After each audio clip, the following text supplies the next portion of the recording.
Let me just see if they are able to see the.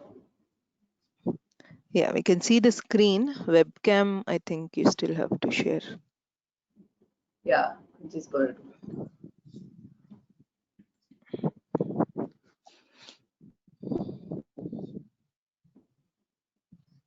Yes.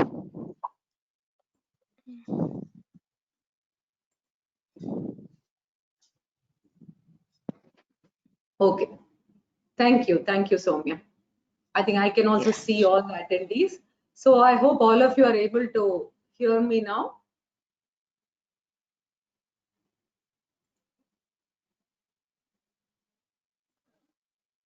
Yes. Yes. Just a moment. Let me just apologize for the delay today. There was another webinar which was there. We're extremely sorry to both Rama Madam and the attendees. So there is a 10-minute delay. We are sorry for it. We'll make sure it won't happen again. Sorry, please continue. Thank you. Thank you. Dhanyavada. Okay. So we'll quickly do the Dhyana Shloka. I don't want to skip that. So we'll do that and then we will continue. पार्थाय प्रतिबोधितां भगवता नारायणेन स्वयं व्यासेन ग्रथितां पुराणमुनिना मध्ये महाभारतम् अद्वैतामृतवर्षिणीं भगवती अष्टादशाध्यायिनीं अम्ब त्वामनुसन्दधामि भगवद्गीते भवद्वेषिणी नमोऽस्तु ते व्यासविशालबुद्धे पुल्लारविन्दायतपत्रनेत्र येन त्वया भारततैलपूर्णः प्रज्वालितो ज्ञानमयप्रदीपः प्रपन्नपारिजाताय स्तोत्रवेत्रैकपाणये ज्ञानमुद्राय कृष्णाय गीतामृतदुहे नमः सर्वोपनिषदो गावो दुग्धा गोपालनन्दनः पार्थो वत्स सुधीर्भोक्ता दुग्धं गीतामृतं महत् वसुदेवसुतं देवं कंसचाणूरमर्दनं देवकी परमानन्दं कृष्णं वन्दे जगद्गुरुं भीष्मद्रोणतटा जयद्रथजला गान्धारनीलोत्पला शल्यग्राहवती कृपेण वहनी कर्णेन वेलाकुला अश्वत्थामविकर्णघोरमकरा दुर्योधनावर्तिनी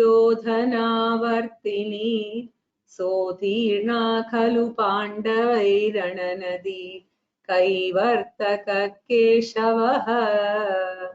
पाराशर्यवचः सरोजममलं गीतार्थगन्धोत्कटम् नानाख्यानककेसरं हरिकथा सम्बोधनाबोधितम् लोके सज्जनषट्पदैरहरः पेपीयमानं मुदा भूयाद्भारतपङ्कजं कलिमल प्रध्वंसि न श्रेयसे मूकं करोति वाचालं पङ्गुं लङ्घयते गिरिं यत्कृपातमहं वन्दे परमानन्दमाधवम् यं ब्रह्मा वरुणेन्द्ररुद्रमरुतः स्तुन्वन्ति दिव्यैस्तवैः वेदैः साङ्गपदक्रमोपनिषदैः गायन्ति यं सामगा ध्यानावस्थिततद्गतेन मनसा पश्यन्ति यं योगिनः यस्यान्तं न विदुः सुरासुरगणाः Devaya Tasmai Namaha.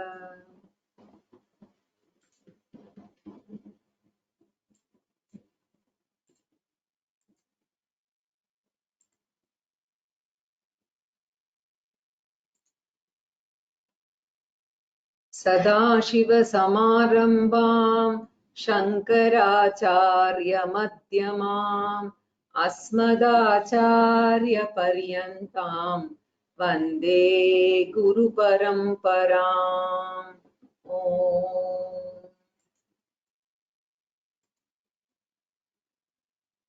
Param varishtham brahmishtham paramanandarupinam Paramarthanandayatim Sadgurum Pranatosmyaham.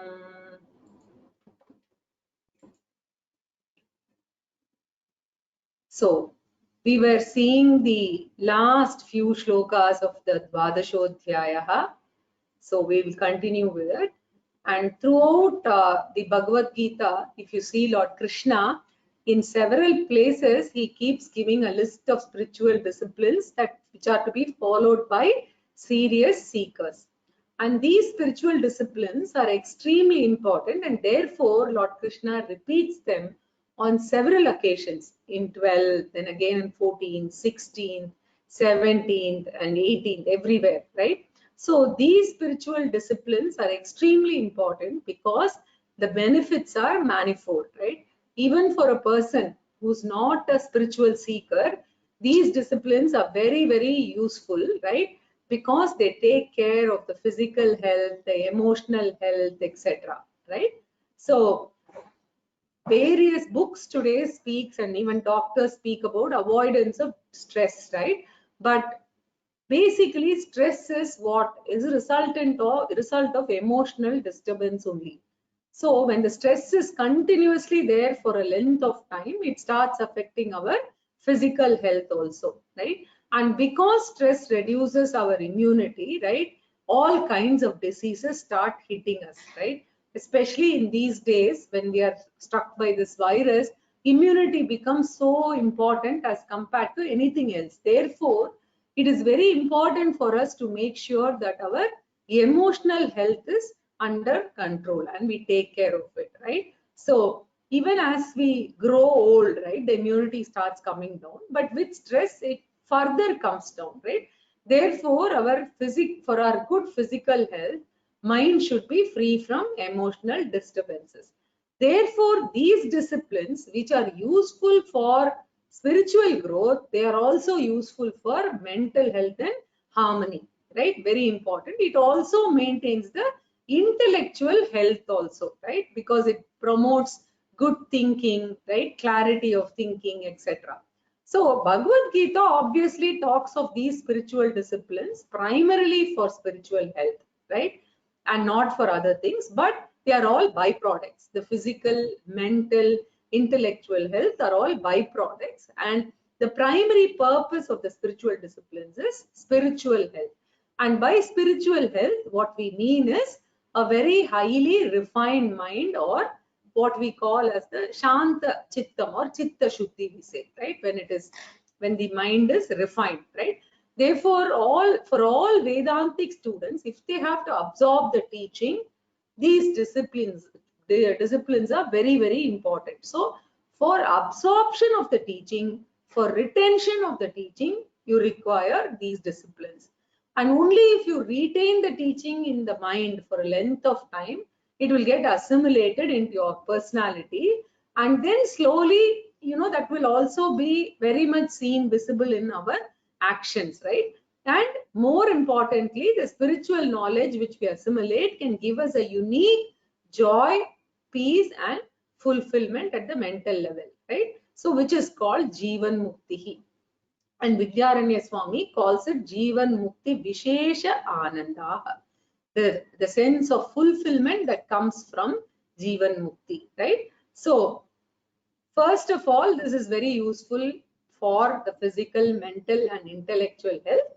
And then, of course, these disciplines are primarily very useful for a spiritual student for receiving the knowledge, retaining the knowledge and assimilating the knowledge, and finally having this Jivan Mukti Anandaha, right? So we were actually seeing the 18th verse, which we completed almost in the last class, right?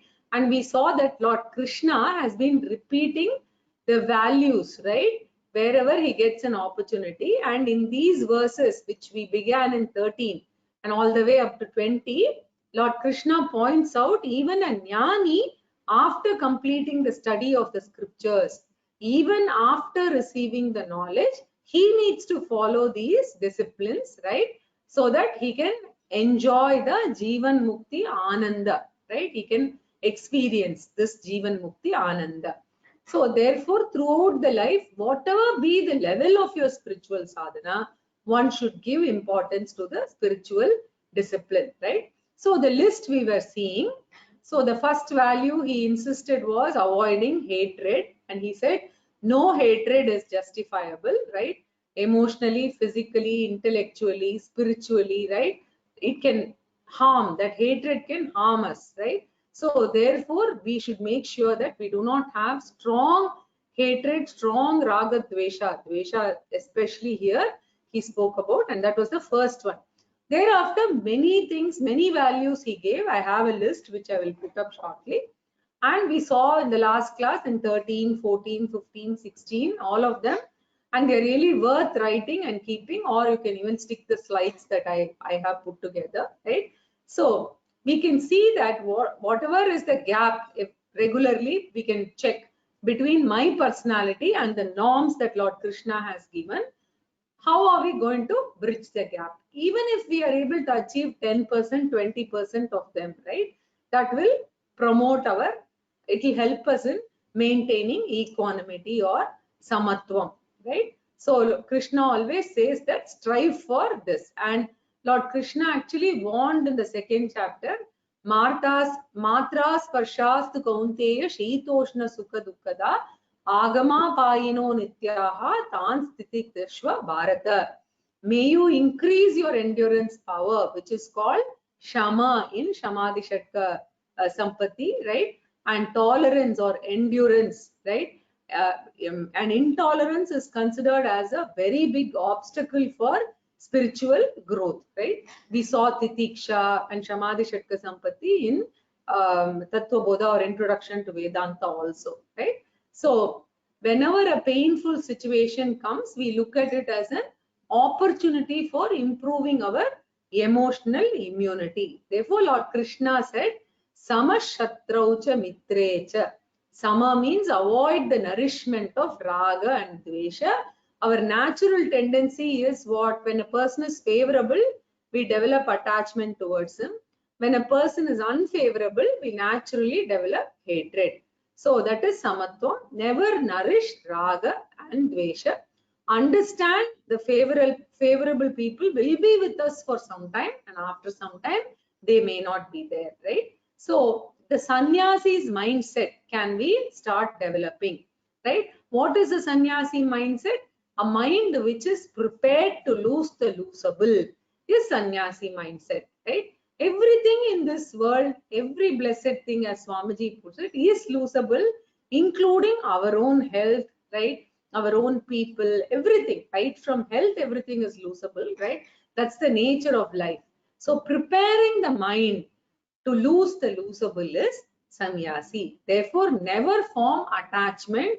Enjoy the people's company, but remember, things will come and things will go also.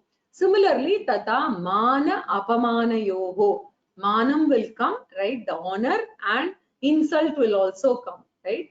Like Shitoshna and heat, both will come. Shita and Ushna, right? So when you have winter, you will have summer also. Similarly, Sukha Dukkeshu, pleasure and pain will come and go, right? So Sangha Vivarjitaha. So he says, do not develop a leaning or dependency on things, people and situation, right? Sangha means emotional dependence, right? So we saw up to the 18th verse. So today we will complete and have a quick summary. So continuing with the 19th verse, Tulya Ninda Stutir Mauni tulya nindastutirmauni santushto yena kenachit santushto yena kenachit अनिकेतस्थिरमतिः अनिकेतस्थिरमतिः भक्तिमान् मे प्रियो नरः भक्तिमान् मे प्रियो नरः. So tulya ninda stutihi. In the previous shloka the word sama was used. Now another word is used, tulya. So the word sama and tulya are one and the same, poised or balanced. Not that emotional disturbances are absent, but they are now not very wild disturbances. They come, but he is able to balance and recover. And Swamiji says Shastra itself gives a very beautiful example. Suppose you have a rubber ball and you have a ball made of wet clay, right? So the two, wet clay, not normal clay ball, but wet clay ball. So both of you drop on the ground. What happens? The wet clay balls get stuck, whereas the rubber ball bounces back. Similarly, an emotionally sound mind is one which is able to bounce back even after going through painful experiences, tragic experiences. That mind will be disturbed for a day or two, but there is a mourning period, and after that one is able to bounce back, and we have to move on with life, right? Keeping on saying that this has happened and I don't know what's the point in living, etc., doesn't help. That is missing the present and future, and that is an unintelligent way of life. Therefore, the mind we require is a bouncing mind after painful experiences. Therefore, tulyam, right? A bouncing mind. Ninda stuti. In ninda also, in criticism, in censure, complaint, right? In censures. Stuti means glorification. Either ninda or stuti, right? Both like mana and apamana, maintaining poise, right? So maintaining equanimity in both these circumstances, right? So we are comfortable with or without appreciation or criticism. So basically making sure that we are well prepared to face extremes and we don't respond in an extreme manner, right? Maintaining poise. And this is very, very important for the spiritual progress, right? And therefore the next word is mauni, which is absolute control over his speech. The toughest discipline is speech control, right? And mauni does not mean silence. Mauni here means controlled speech, right? And santushtaha yena kenachit, the one who does not depend upon too many factors to be happy, external factors, right? Particular type of cot, particular bed, particular pillow, even the color of the bed sheets, the color of the, the walls, all of this, right? You can keep on. So Swamiji always says, lower the number of factors that you need to keep yourself comfortable. That is better way of getting prepared, right, for samatvam, right? So AC, for instance, it's good, but it makes sound. And if we get used to AC, we can't live without AC, right, in a hot weather. So these are all things that how much ever we can avoid, minimum, whatever is required, we can try and keep it, but not, too many things that can hamper the spiritual progress, right? So more and more the general society makes us dependent on things, and Vedanta says you're going to be in trouble if you do that. What will happen is, if you, like in the car, you have so many buttons now to adjust everything, you will keep on adjusting all the buttons in life and you won't have time for spiritual discipline at all. So less dependence is progress, and that is internal progress, right? So santushtaha yena kenachit, right? A spiritually progressed person, one who is happy in spite of different sets of conditions, right? And as Swamiji says, instead of asking Bhavati Bhiksham Dehi, if you start specifying Bhavati Dosa Dehi and this Dehi, that Dehi, that is not correct. Whatever comes, you take, right? So, Ena Kenachit Santushtaha Aniketaha. Aniketaha has two meanings. One is from the standpoint of sannyasi, right? he does not own anything, right? Including a house, right? So that is the sannyasi's definition, right? And for a grihastha jnani, aniketaha is the one who does not claim ownership with regard to the house he lives in. He remembers everything belongs to Vishwarupa, Vishwarupa Ishvara, and belongs to Bhagavan. And I am not an owner, but just a user, right? Stiramatihi, right? But in and through all of them, right? He is Stiramatihi, and we are talking of a jnani who has gone through the 5 stages of bhakti that we saw. Such a jnani who has a Stiramatihi, who is firm in his mind in and through all kinds of experience, and he spends time on Shravanam, Mananam and Nididhyasanam, right? And he has gone through all the 5 levels of bhakti that we saw, right? So Vedanta says that the entire universe, right, the galaxies, everything put together is Vishwarupa Ishwaras, and therefore there is no point in claiming ownership to anything that we today claim as ours, right? Very important point here. And Bhaktiman me priya naraha, right? Such a bhakta with firm knowledge, that is a jnani bhakta here, not the other bhaktas, is being referred to as being the most, that is the dearest to me, right? Continuing. Etu dharmyamritamidam, etu dharmyamritamidam, yatoktam paryupasate, yatoktam paryupasate, shaddadanamat paramaha, shaddadanamat paramaha, bhaktostetiva me priyaha, bhaktastetiva me priyaha. So Lord Krishna concludes this pointing out that these jnanis are dearest to me because they have made use of my teaching.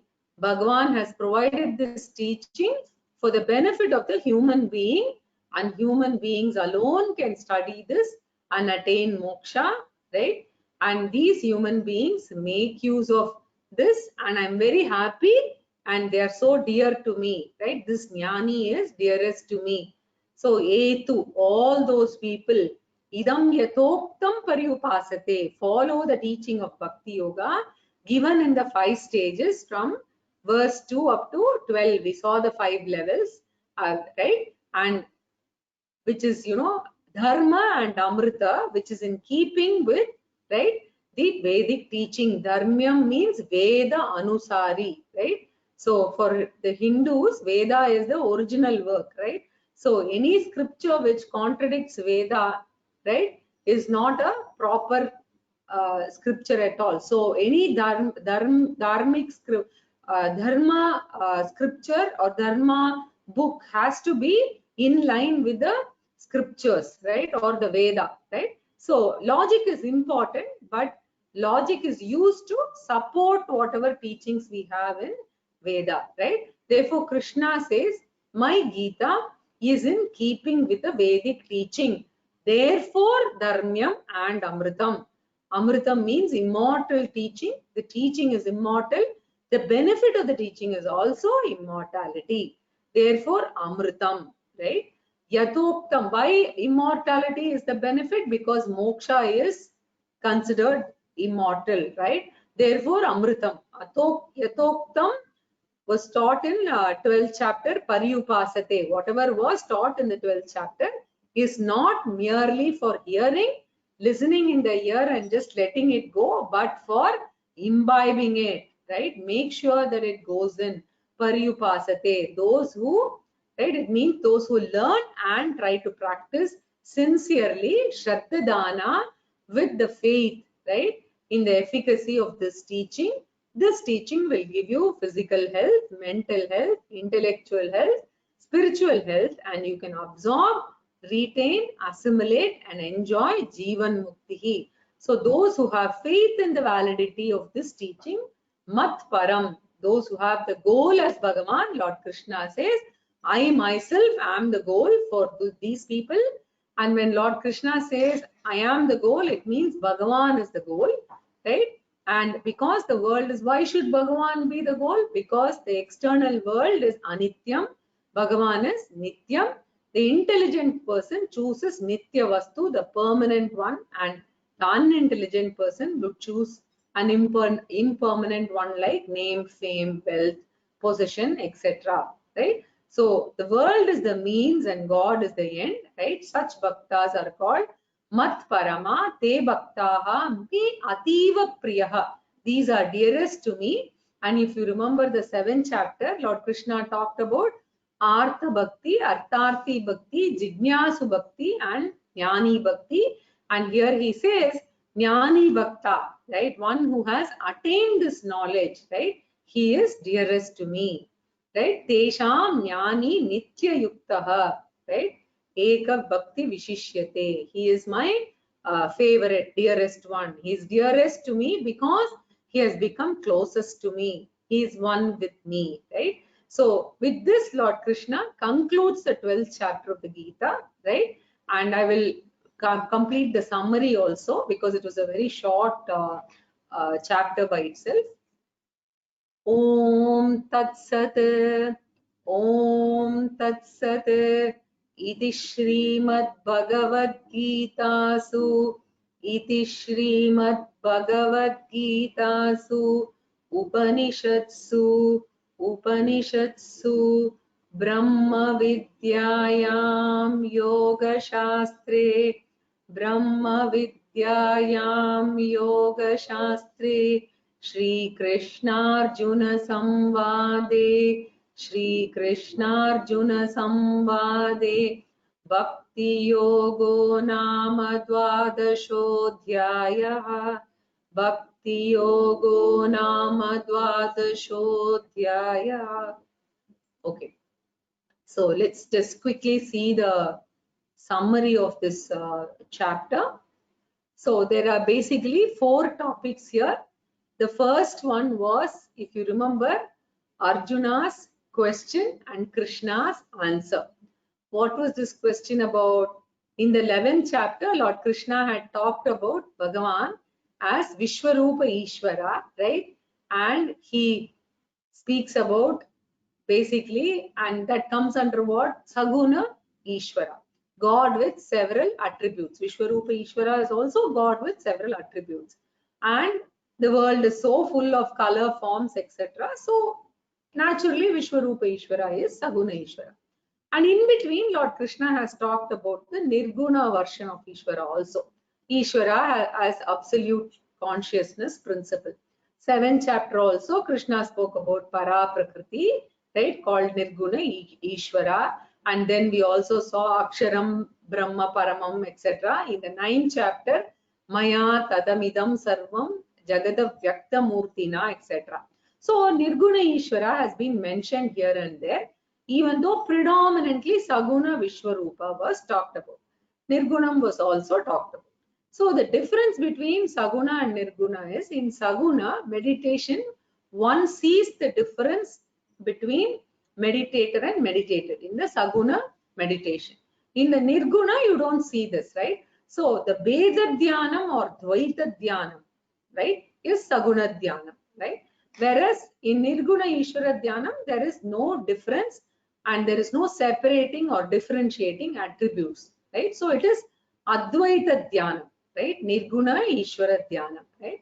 And it does not promote Dasoham Bhavana, but it promotes Soham Bhavana, right? There is no difference between Ishvara and me in the essential nature, right? Thus we have 2 versions, Saguna Ishvara and Nirguna Ishvara.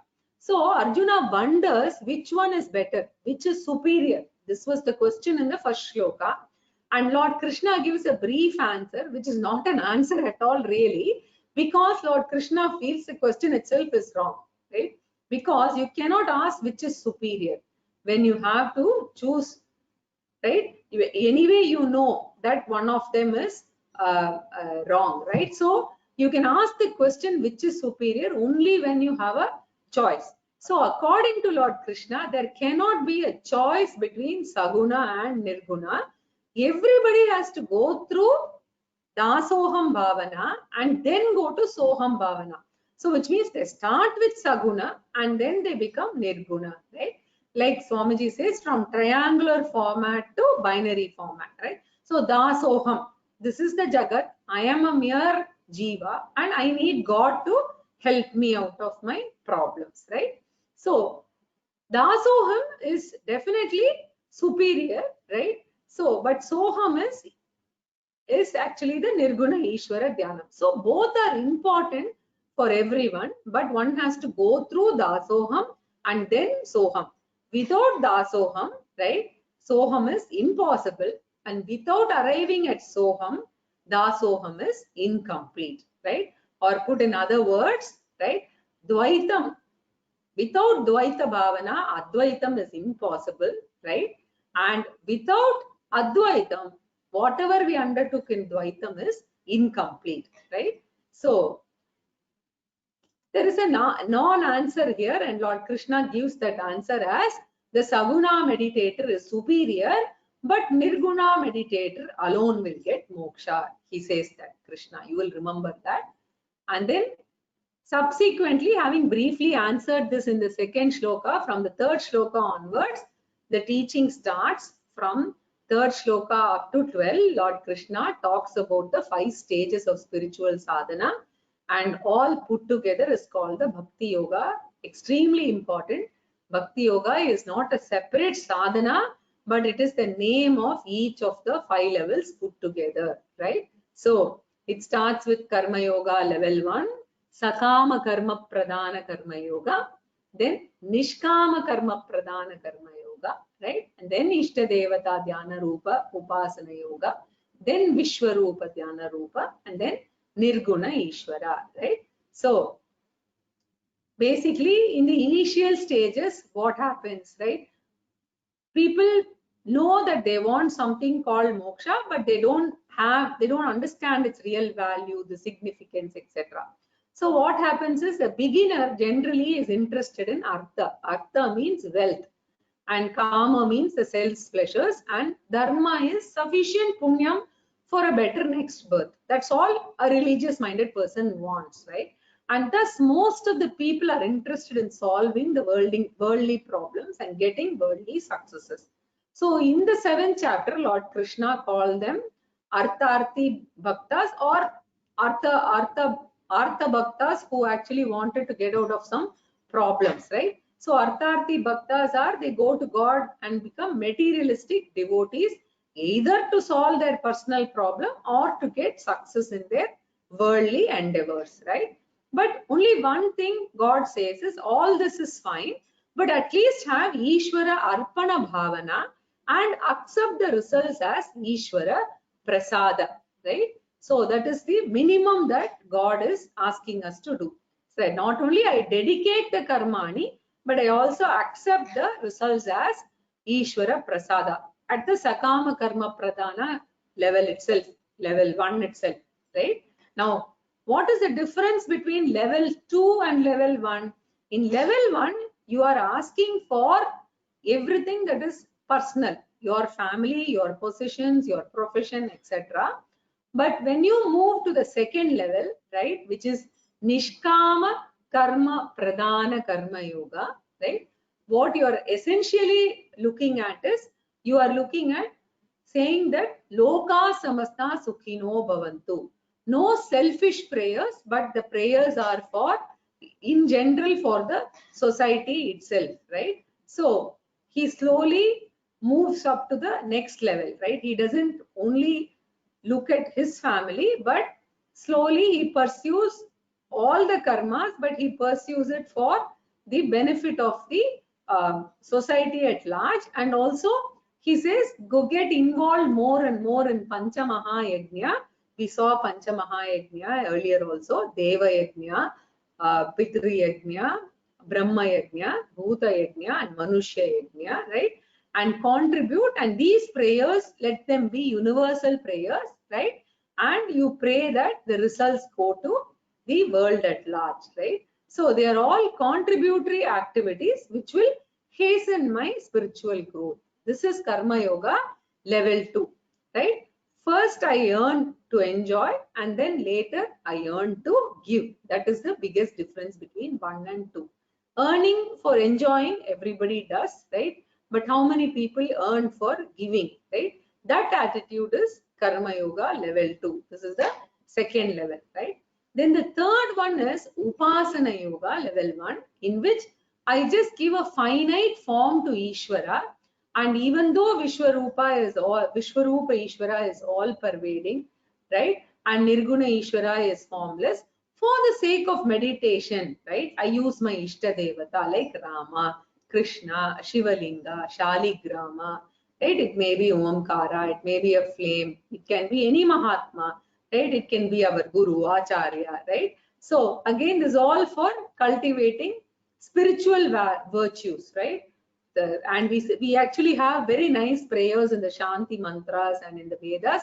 Tadatmani nirate Upanishatsu dharmas temai santu, right? Whatever virtues have been said or that are required, may they come to me, right? This is called Ishta Devata Dhyanam. It is also useful for bonding with our Ishta Devata, because relying on worldly relationships are risky, right? Because you cannot have them permanently, right? So very nice to have a relationship with God on whom we can rely all the time, right? So psychologically strengthening relationship, right? So you can talk to the Ishta Devata in a closed room. You can write letters to the Ishta Devata. Whatever you cannot share with others, you can share with your Ishta Devata. So Ishta Devata Dhyanam is level number 3. So the level number 4, right? From Ishta Devata, you expand your mind to Vishwarupa Ishvara. Imagine the sky, imagine the stars, the mountains and rivers, and everything, even my body, mind, everything belongs to Bhagavan only. I am a user, I am not an owner, right? So the more I say that, the ahankara and mamakara starts coming down, right? Attachment to the body will come down. I'm ready to give my body to Bhagavan, right? With a thank you note at any point in time, right? I'm thankful that Bhagavan gave me this shariram and I have been able to utilize it for several religious activities, spiritual activities, in general for achieving Purushartha, right? The 4 Purusharthas, right? Thus, Vishwarupa Dhyanam helps in reducing Ahankara and Mamakara, right? And so, because we always have attachment towards the family members, and here you are offering the family members to Bhagavan, and you're constantly saying that they all belong to Bhagavan only. And we are there for a temporary period, and at any point in time, Bhagavan has 100% right to take away anything without advance notice, right? So I refuse to worry, but because the worry is thanks to Ahankara and Mamakara. Swamiji keeps on differentiating between worrying due to attachment and love. Compassion and love go together, right? And he says worry means it's because of your attachment, right? And he says that is what is causing the problem, right? You can always love a person and show compassion without having this worry and concern through attachment, right? So this is Vishwarupa Dhyanam, which is the 4th stage. Then comes the 5th and final, the toughest stage, which is called Jnana Yoga, right? The 3rd one is Upasana Yoga, 4th one is Upasana Yoga, 5th one is called Jnana Yoga, which is the study of the scriptures consisting of Shravanam, Mananam and Nididhyasanam. Shravanam is consistent and systematic study of the Vedantic scriptures for a length of time under the guidance of a competent Acharya, right? It's okay if you want to listen on CDs also, because sometimes the Guru is not available in person, but as long as the study is consistent and systematic, and you can always validate once in a way with the Guru, it is fine. That is Shravanam, right? And one way or the other, this teaching must lead us to understand my real nature, right? And we must remember what is the real nature? Who am I, right? We must always remember that I am of the nature of consciousness, and that consciousness is not a part, product or property of this body, right? And the consciousness, is an independent entity, right? And pervading and enlivening this body.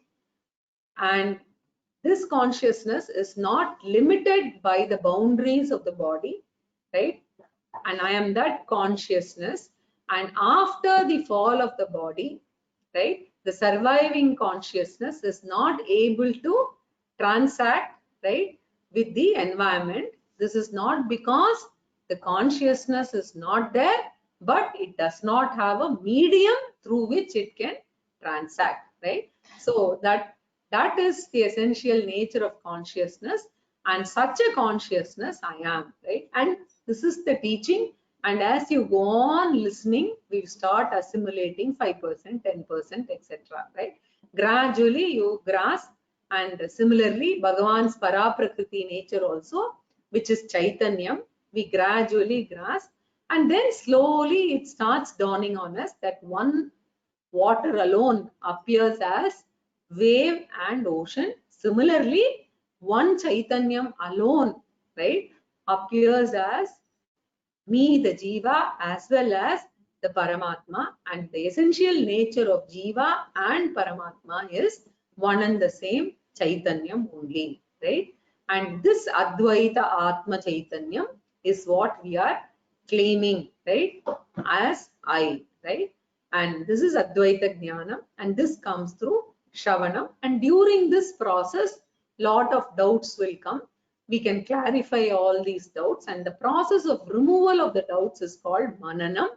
And then assimilating this knowledge is Nididhyasanam, right? So Shravanam, Mananam and Nididhyasanam, all three put together come under Jnana Yoga, right? So finally we are able to assimilate the teaching and seek the higher nature and imbibe and the teaching that I am of the higher nature and not this Jiva in the mortal form, right? Slowly the shift in the meaning of this word I from body-mind complex to the Atma happens. And then of course you can claim the whole world is dependent on me. How?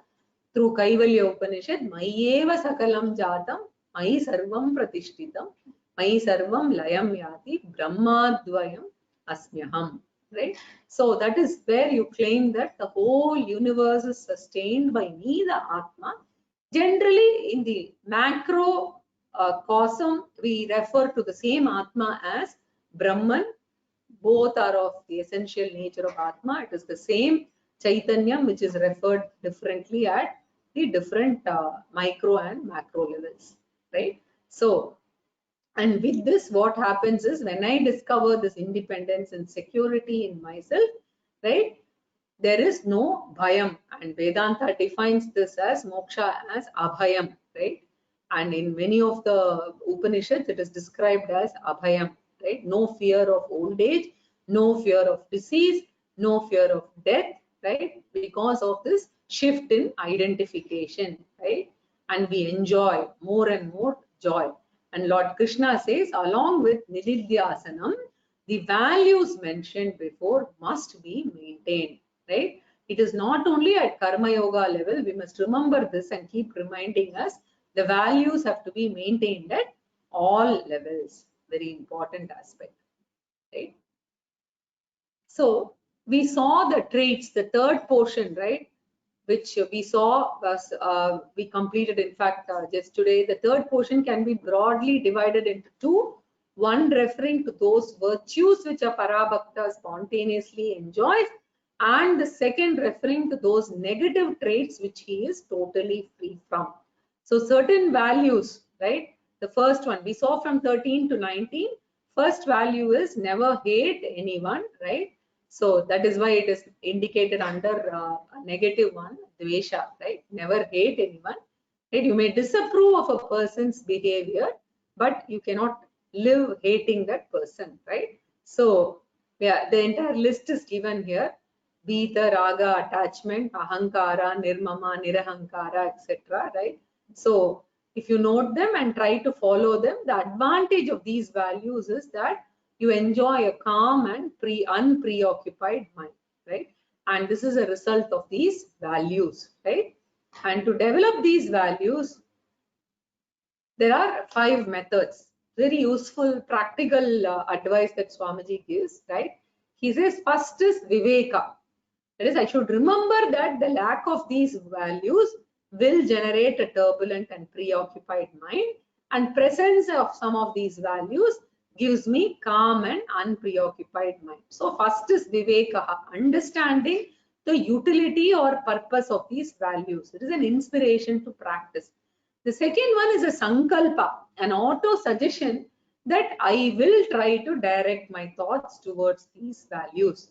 In fact, Swamiji says you can even have a Vedanta diary or a spiritual diary, right, and note down. So when hatred comes, you keep the shloka in mind that I will not hate. So all these verses, those 5 verses are very useful to get by heart, right? Or you can take a printout of this and keep, right? So when dvesha comes, he says immediately replace it with karuna, right? So the first is, as I said, viveka. The second point is sankalpa, that is resolving to do it. And the third one is pratipaksha bhavana, that is, if you feel hatred coming up, then counter it with karuna or compassion, pratipaksha bhavana, the opposite bhavana, right? So you bring that in and you make sure that you address it, right? Consideration for others, compassion, etc. And then the fourth one is prarthana, daily prayers to Bhagavan. Pray, please dilute my raga, dvesha, kama, krodha, etc.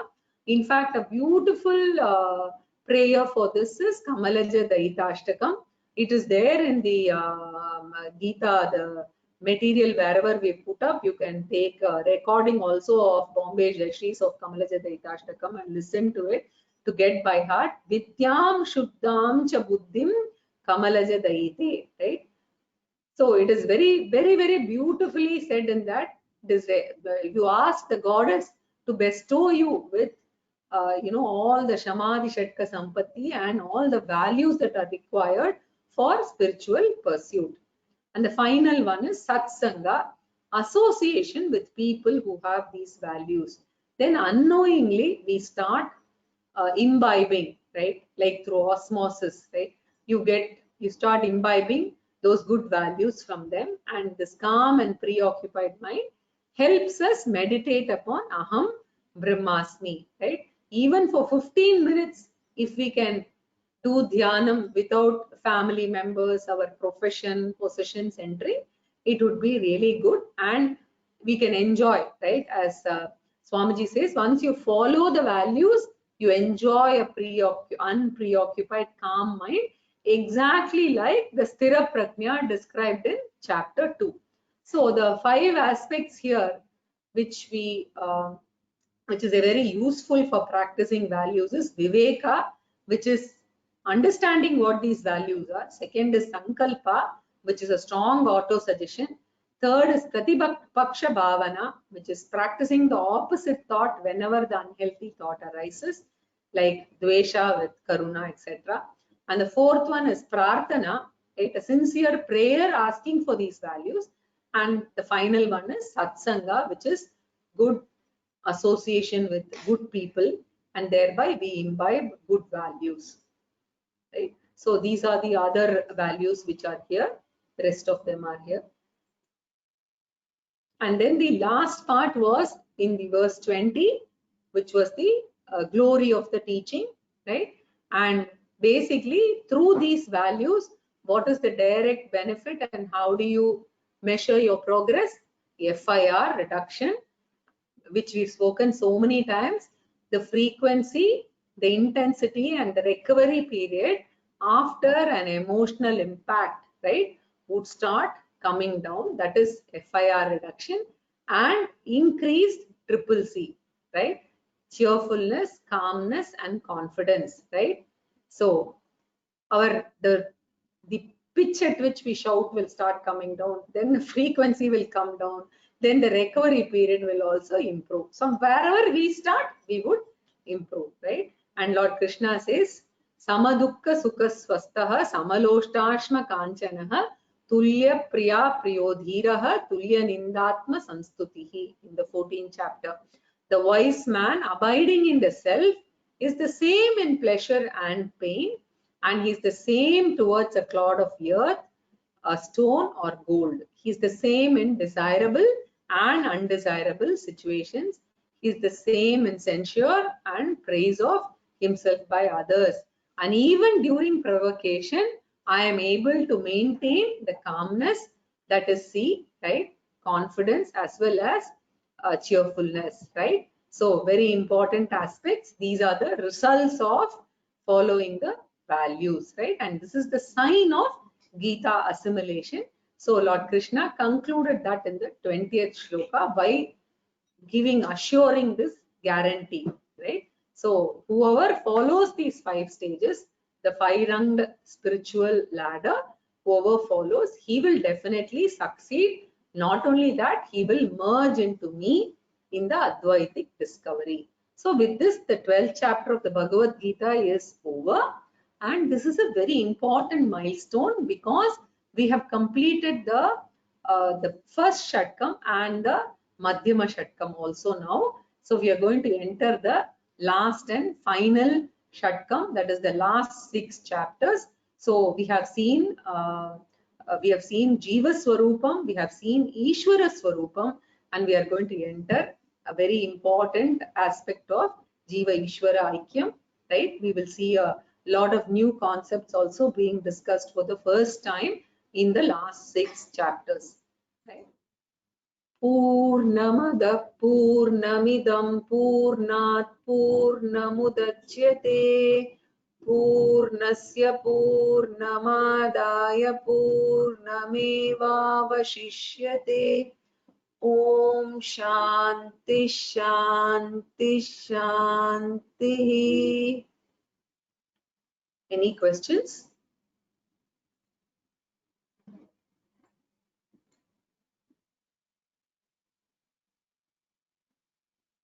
Aniketa, can you elaborate Aniketa?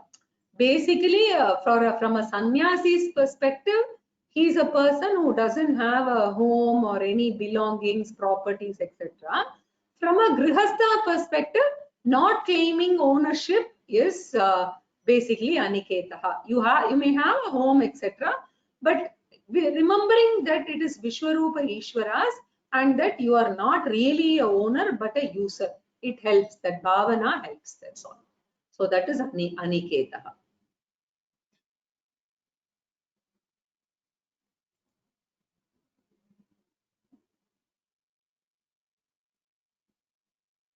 Yes, many times it's not easy to accept the result as a prasadam. Is it a journey? Yes. Slowly over a period of time we will get that, but until then, the more and more we practice, right, karma yoga, and we dedicate the actions to the Lord, automatically the prasada bhava will also start developing.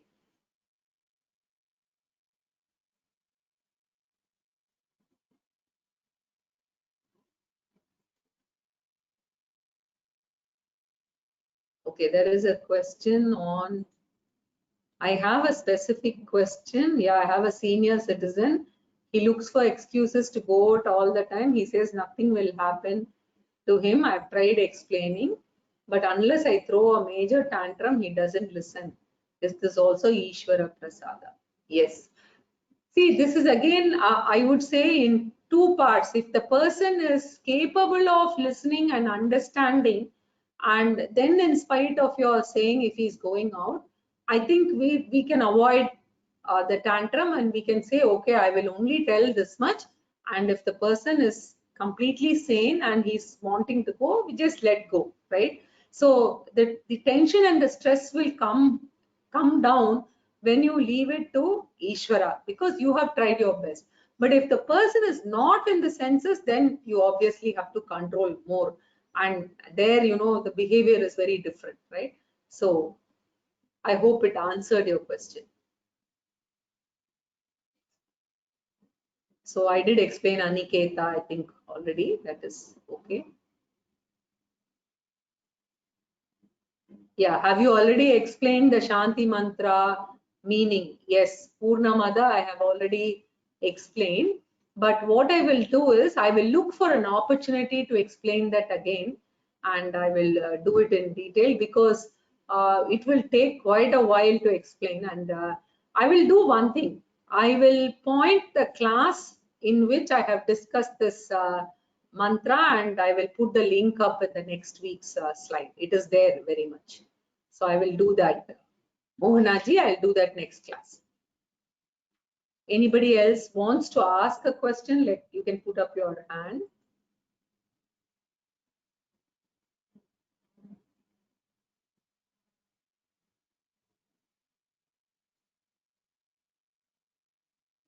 Yes, I'm going through the old classes, and new meaning comes up every time I listen to them. Absolutely, this is a journey of the spiritual seeker, because our own mind, the clarity emerges as we keep listening again and again, and therefore it is worthwhile, revisiting classes and going back and understanding, right? So it's a very interesting phenomena that happens. Also, in some classes, you start feeling that, oh, I have a problem, and the answer seems to be coming in the class. It's the greatness or the glory of the Shastra and nothing else.